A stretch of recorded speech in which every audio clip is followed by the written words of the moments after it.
because Mark Milley is such a significant figure. Do you think, having watched a lot of this in the past, that he's going to be a witness for the prosecution in the federal elections case?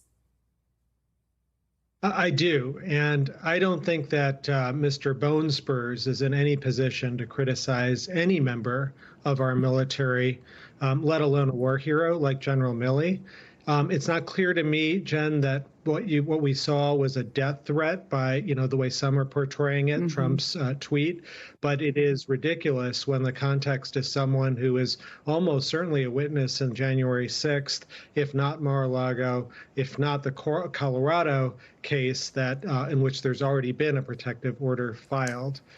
So that's one thing. The other, we constitutional lawyers have kind of a limited imagination. Like a lawless president is like the apogee of the worst thing that we imagine. But the article that Trump is responding to by Jeff Goldberg in The Atlantic about General Milley paints a picture of Trump as just plain nuts. And nobody like that should have the ability to launch a nuclear weapon and destroy, or a nuclear war and destroy the planet. And so I hope that this article spurs discussion about a no first use policy, so that no president can do something like this. I mean, the article is terrifying and every American should read it. Yeah. I think a lot of national security experts would agree with you and anyone who reads that excellent article. So we're waiting this week, Neil, Judge Chutkan to we're waiting for Trump's response from Trump's team. And we're also waiting then for Judge Chutkan to make a decision about this protective order.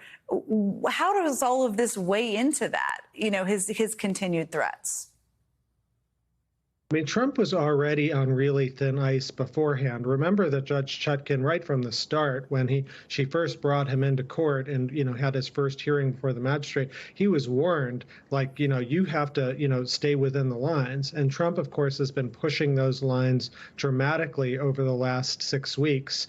And, this tweet, I think, is further evidence of that. So I've been hoping that Judge Chutkan will call Donald Trump directly into the court, look at him in the eye and say, you can't do this stuff. This is not the way any criminal trial can operate. You're not special. You are a criminal defendant, Donald Trump, not President Donald Trump.